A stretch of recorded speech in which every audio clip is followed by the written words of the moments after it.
Good evening from New York. I'm Chris Hayes. The point of propaganda is to shape reality, right? The propagandist and the machinery of propaganda exists so that what is actually happening in the world can be ignored or overwritten, so that when you see before your eyes, what you see before your eyes can be waved away as an apparition.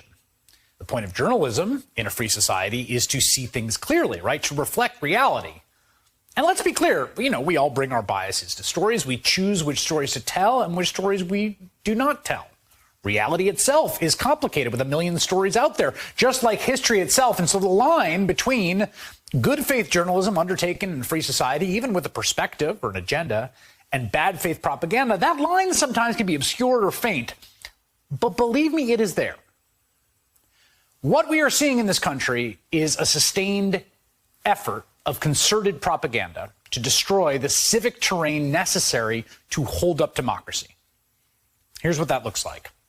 In the wake of the January insurrection, when we all watched a marauding mob violently overtake the Capitol, having erected a gallows, shouting, "Hang Mike Pence," assaulting police officers left and right with the express purpose of overturning an election, doing so largely based on a false belief pumped into their heads by propagandists, the election had been stolen. Now, the vast majority of people, I think politicians, people on the Capitol, members of the public, recoiled at what they saw that day, including most members of Congress who denounced it. Like House Minority Leader Kevin McCarthy, who said it was the saddest day he ever had serving in Congress, and then turned around along with nearly 150 of his colleagues and voted to overturn the election, to give the mob what they wanted in hope that it would. But at the very least, at the very least, there was palpably, I think, some shared sense that what had happened was wrong, that indeed it was intolerable, an intolerable assault on democracy. And then we watched the propagandists go to work, places like Fox News and Newsmax and OAM, to override that stark and obvious reality, to rewrite it. And it does not matter, as scholars of propaganda have pointed out, that there's not much logical coherence to it. We've watched, as people have called the insurrection, simultaneously not a big deal, sort of comical clown show. People dressed up in funny costumes, but also at the same time, it was Antifa, but also at the same time, brave patriots who were met with unjustifiable force by the state.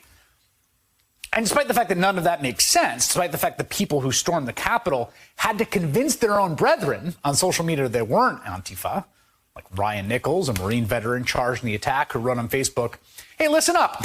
I hear so many reports of Antifa was storming the Capitol building. Know that every single person who believes that narrative have been duped again." Tough break. Despite all that, the point here from the propagandists was never to tell a coherent story. It was to destroy the sense of shared reality that we had. And this is, of course, the tool of propagandists everywhere. It's a tool, I should note quite clearly, the U.S. government has also used, often, quite proudly at times, U.S. propaganda. But today, we got a glimpse of it from the other side. President Joe Biden, of course, met with Russian President Vladimir Putin in Geneva. Putin is, of course, legendarily a former intelligence officer in the KGB. He runs a regime that's incredibly adept and committed to propaganda that shapes the space of the nation through propaganda. And so, in a sort of predictable and classic move, Putin talked about the January 6th insurrection in terms of oppressed dissidents. You didn't answer my question, sir. If all of your political opponents are dead, in prison, poisoned, doesn't that send a message that you do not want a fair political fight? All right, about my opponents being jailed or imprisoned. People went into U.S. Congress with political demands. 400 people are now facing criminal charges. They are facing prison terms of up to 20 or maybe 25 years. They are called homegrown terrorists. One of the participants, a woman, was shot dead on the spot.